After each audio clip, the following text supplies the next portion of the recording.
Hello, I'm Joanne Stoddard-Jones, author of The Vital Psoas Muscle Book, published by Lotus Publishing from the UK and North Atlantic Books in the US. And there is a routine on the psoas, the sacroiliac joint, and the hip flexors that is referred to in the book. People have asked for a video of it to follow, and so I'd like to introduce Erum, my yoga sister, who's going to demonstrate the routine as I talk her through it. Feel free to do it along with us or just watch and enjoy. So she's starting in a nice comfortable position, a neutral spine. I'd like her to place her hands on her belly. And with the feet comfortably hip distance apart, just take a nice inhale into the hands, allow your belly to build up. And exhale, and just let it fall back. So very natural breathing first, but we'll deepen it and lengthen the breath, just to get a little warmth going in the belly. And then even feel as if you're breathing into the lower back, but not really working the lower back. Just allowing your breath to begin to warm up the core. So the psoas major is a deep core muscle going from your lumbar spine, the transverse processes, the lumbar spine down to in front of your hips, your pelvis, into the inside of the femur. So it's the only muscle that connects the upper body to the lower body. So it makes it extremely important posturally. Even emotionally, it's our fight or flight muscle. And spiritually, it can integrate with the lower three chakras. So, a fascinating muscle to work with. And we're working here on a little bit of strength, a little bit of stretch, and some release, because usually the psoas muscle is actually overused.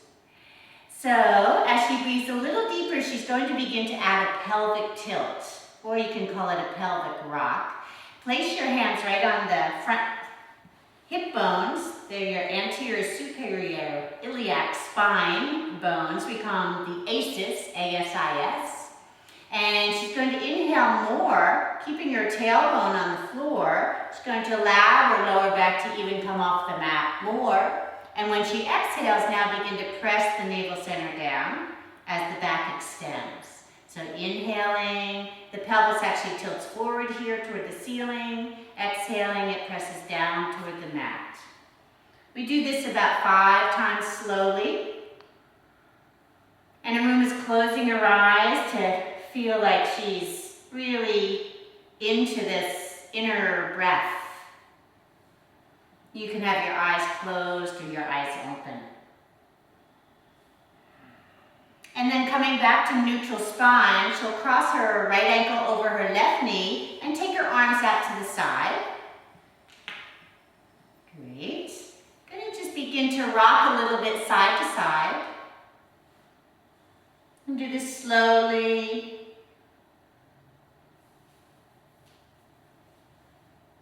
Great. And then all the way over to the right, she's going to rest her whole right thigh onto the floor without lifting any shoulders. So some of you may not be able to get all the way to the floor. But when she's here, that top foot is helping pull this left leg down toward the floor more, which is stretching the sacroiliac joint. Right here, the joint is between the pelvis and the sacrum being that lower triangle bone of the spine. Take a nice inhale. On the exhale, coming up.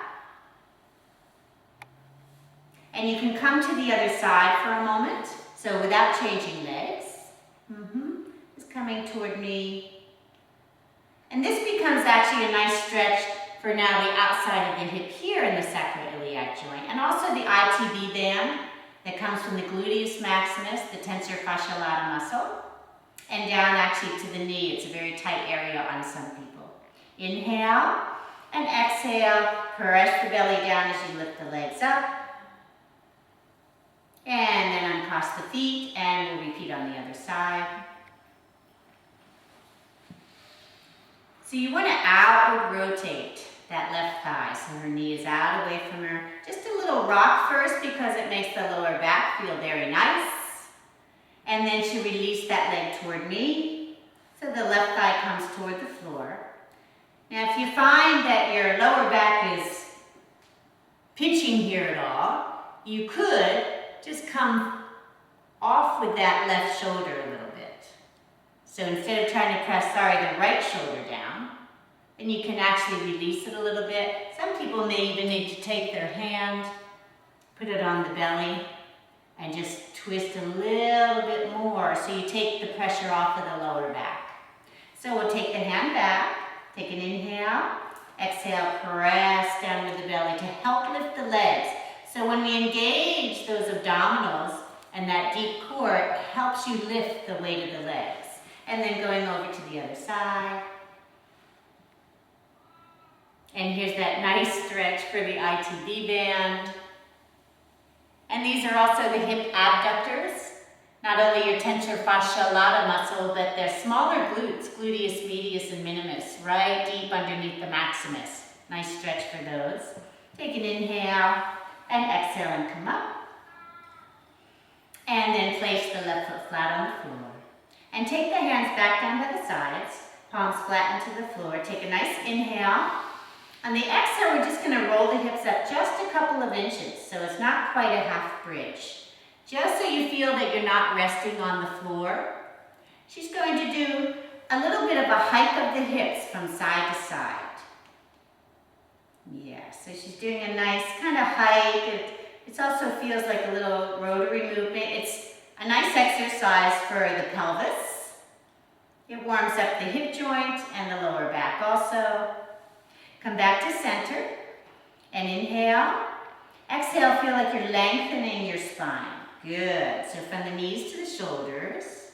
And then I'll ask you to draw a figure 8, whatever a figure 8 is to you. Just trying to assimilate a figure 8 in space with the hips and reversing the direction. So a nice subtle warm up for the whole pelvic area. And then she'll come back to center.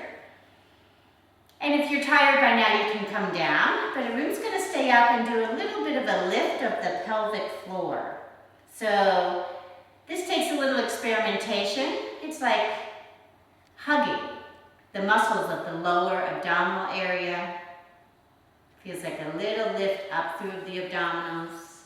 You can add a Kegel here, which is squeezing the sit bones together, engages those deep pelvic floor muscles even more. Keep breathing, inhale. On the exhale, release and roll down one vertebrae at a time. Nice, just let the pelvis now rest and take a nice breath. And we'll extend the right leg out on the floor, and then the left leg out on the floor. We're going to begin to get into a little bit of strength work here. The last exercise actually was stretching the psoas muscle at the hip joint. Now we're going to strengthen it. It's a deep hip flexor, but it works with the other hip flexors.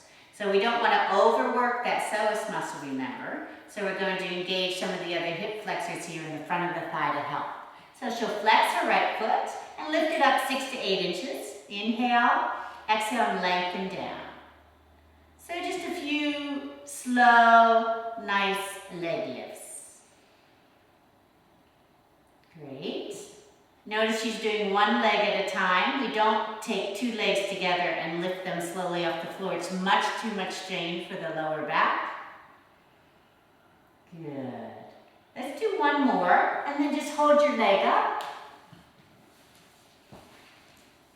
And then I'll just stretch it out. So you can do this on your own. Just feel like you're lengthening out through the heel and breathe in.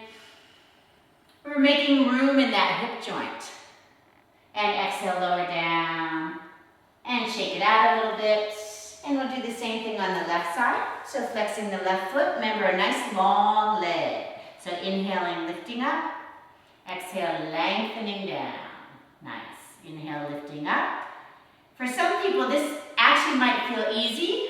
If it does, you can always add ankle weights. Inhale up. And exhale, lengthen down. Let's do one more.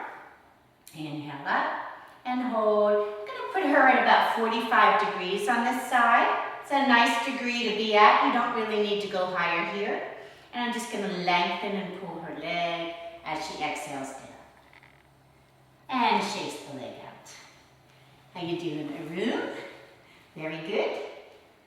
Okay, because now we get to sit up, and we'll do it carefully.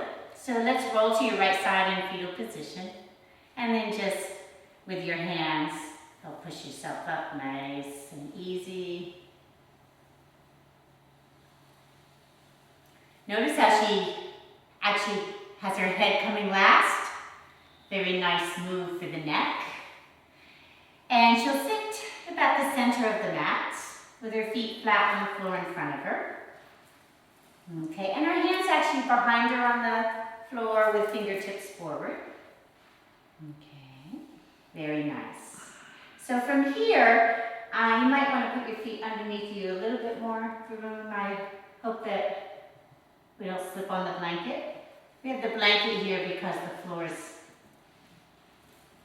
a little cool, so just to warm up the mat.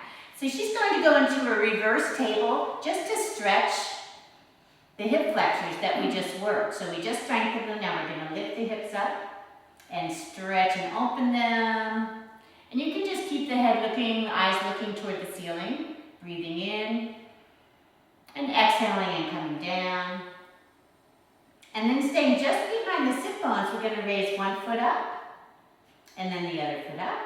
You can keep the knees bent first. Ah, yes.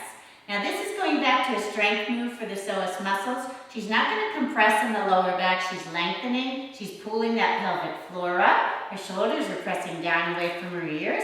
She has a nice balance going behind her sit bones.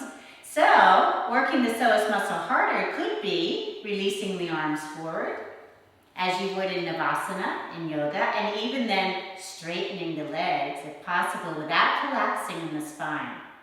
So if you can go to a straight leg position here, you're doing great. Wonderful. Good. You'll definitely feel, hopefully, that deep psoas muscle contracting to help hold the legs up. It's a nice way to isolate it. Bend the knees back in and place the feet down. Let's go into a soles of feet together. Knees out to the side, Baddha Konasana position, and just hang over, just for a nice stretch after that move.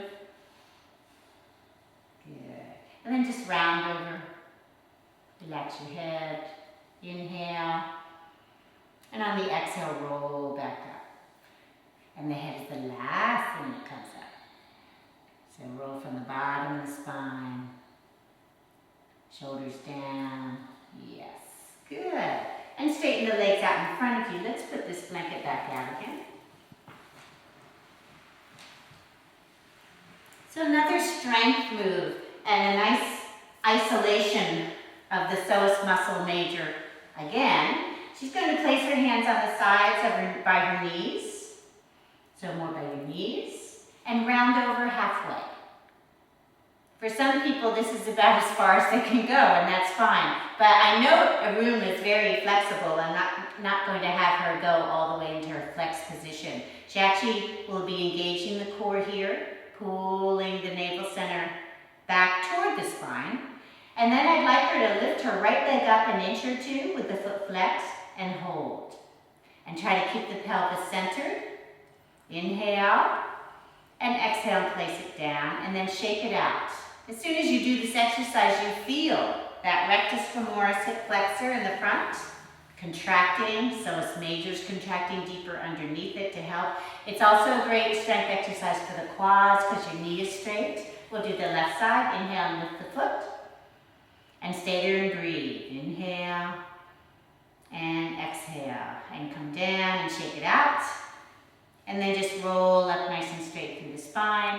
You can repeat that a few times. You can add inward and outward rotation. Okay, that was very nice. What did that feel like?